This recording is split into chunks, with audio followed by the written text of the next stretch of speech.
प्रेमानंद मोहन, प्रेमानंद मोहन, ईश्वर ही है और है कौन।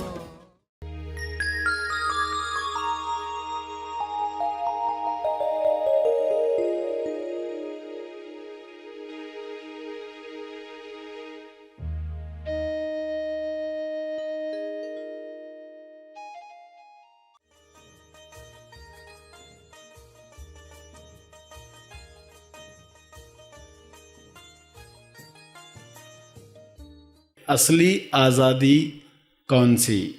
हमें आज़ादी अंदर से भी चाहिए। सिर्फ बाहर की आज़ादी पूर्ण आज़ादी नहीं है। संपूर्ण आज़ादी चाहिए तो अंदर से भी हम आज़ाद हो जाएं। सभी को शुभेच्छा। हैप्पी थॉट्स तेज ज्ञान फाउंडेशन द्वारा आयोजित ध्यान प्रार्थना बीज बोने के लिए आप सबका स्वागत करते हैं। रोज हम सब मिलकर प्रार्थना करते हैं ताकि हम खुद भी स्वस्थ रह पाएं और जो बीमार हैं उन्हें भी हम अपनी प्रार्थना का बल पहुंचा पाएं।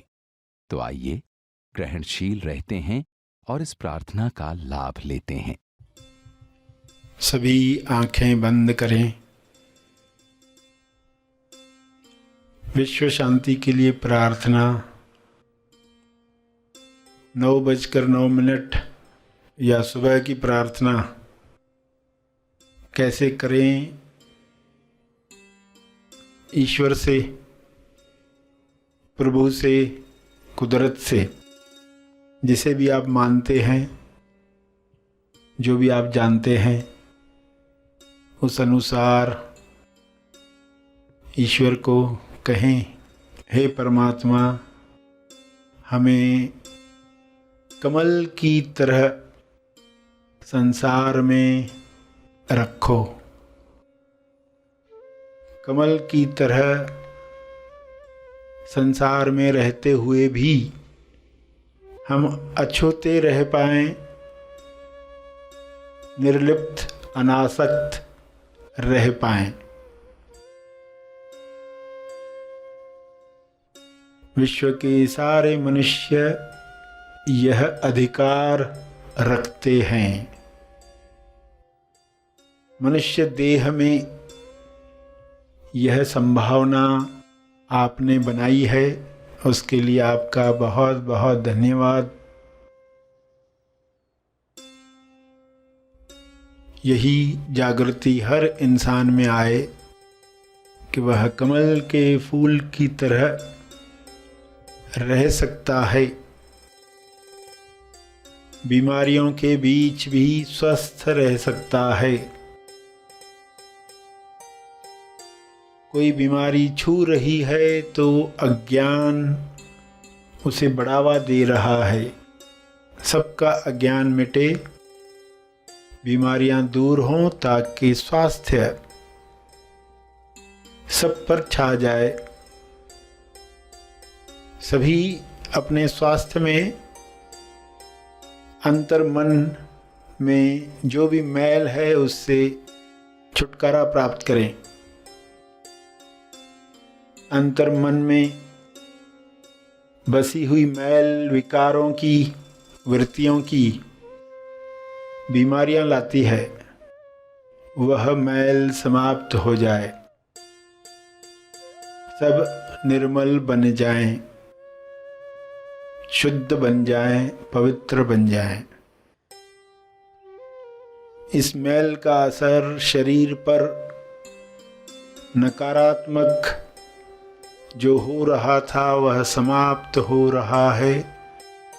हे परमात्मा, आप सभी में ऐसी व्यवस्था करो ताकि यह मन शुद्ध हो जाए।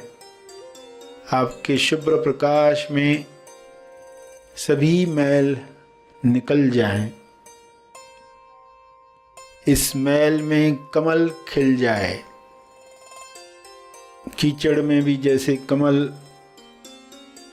ऊपर उठता है, वैसे सारे मनुष्य ऊपर उठें, चेतना सबकी ऊपर उठे कमल की सुगंध चारों ओर फैले।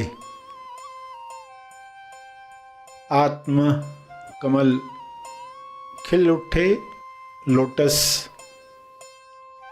सभी याद रखें ऐसा दृश्य सबको प्रेरित करे मुक्त रहने के लिए, प्रेम फैलाने के लिए। कमल से सबको समृद्धि याद आए, आनंद याद आए, मुक्ति याद आए, अभिव्यक्ति याद आए। सभी चिंताओं से मुक्त होकर, बीमारी के डरों से मुक्त होकर कमल पर फोकस रख पाएं, आत्म कमल पर फोकस रख पाएं, जो सभी के अंदर खुलने के लिए तैयार बैठा है। ध्यान की शक्ति से सभी इस कमल पर ध्यान देना सीखें। यह संभव है, यह हो रहा है। कमल चरण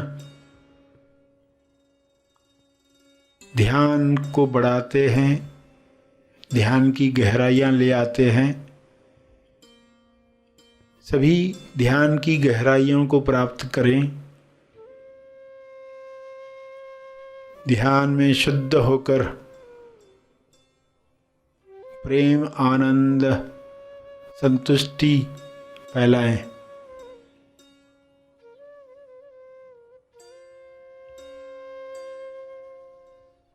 सभी इस विश्वास के साथ कि कमल की शुद्धता असली स्वास्थ्य है, ध्यान करें, साधना करें।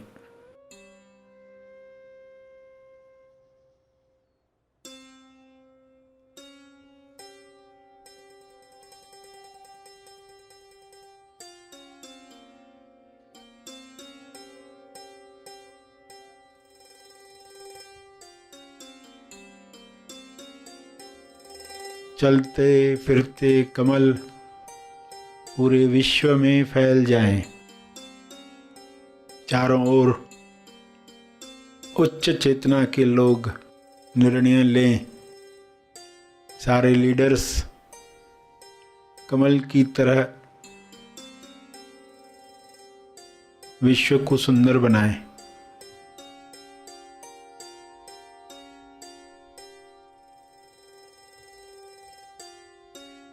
हे परमात्मा, इस व्यवस्था के लिए आपका बहुत बहुत धन्यवाद।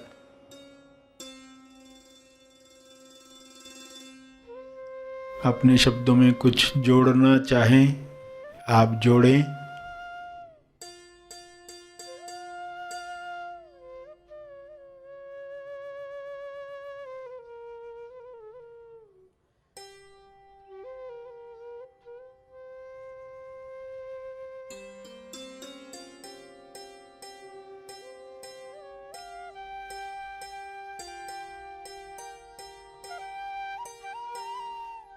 प्रार्थना के अंत में तपर्पण यानी अपने तप का अर्पण करें। जो भी ध्यान प्रार्थना आपने की, उससे अर्जित बल आप जीव कल्याण के लिए अर्पित करेंगे। शुद्ध भाव से, कमल भाव से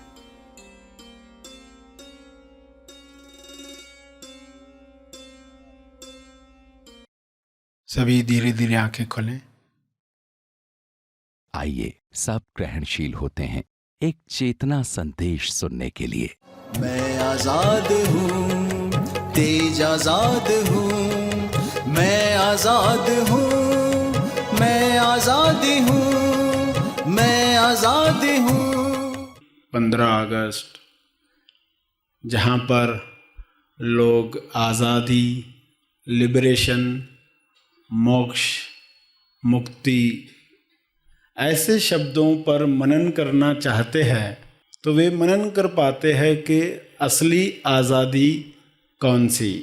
हमें आज़ादी अंदर से भी चाहिए, सिर्फ बाहर की आज़ादी पूर्ण आज़ादी नहीं है। संपूर्ण आज़ादी चाहिए तो अंदर से भी हम आज़ाद हो जाएं।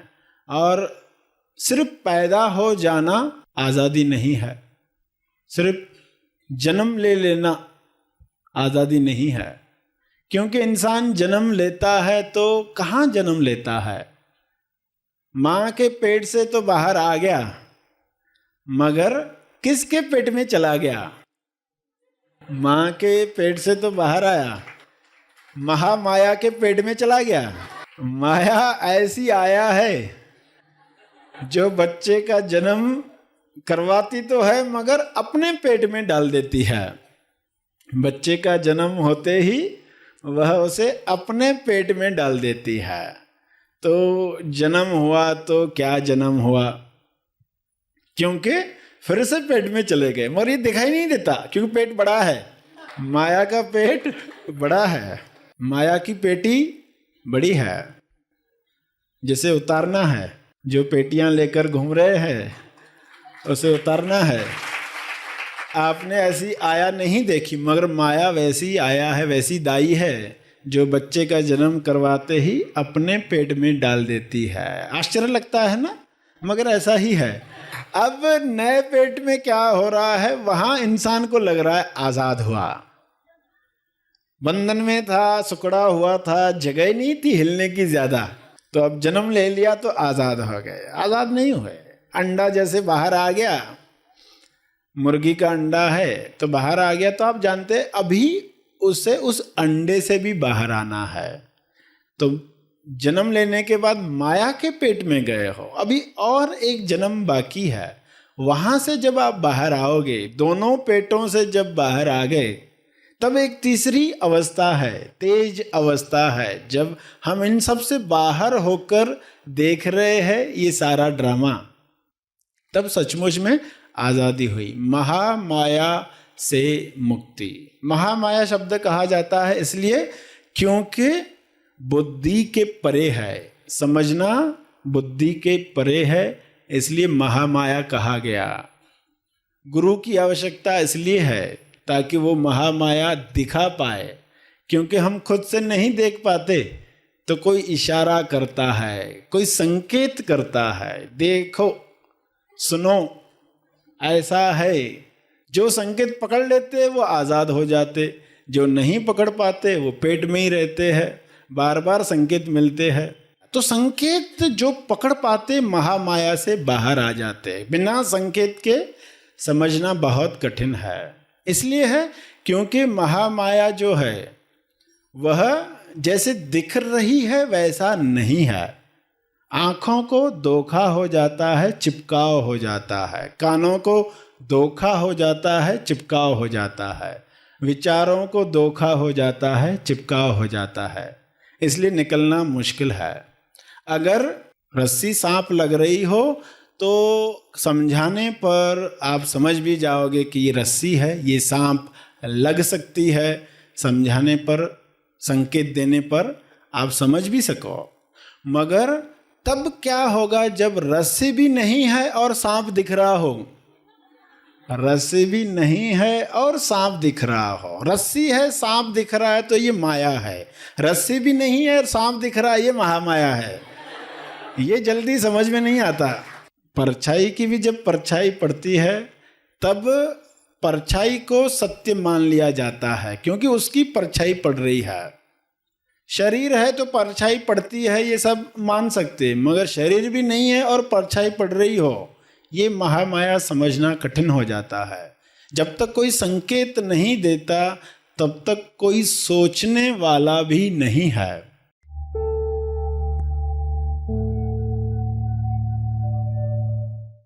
प्रार्थना और मार्गदर्शन का सभी ने लाभ लिया। आइए यहीं पर समाप्त करते हैं, कल फिर मिलेंगे। तब तक के लिए धन्यवाद। Happy thoughts.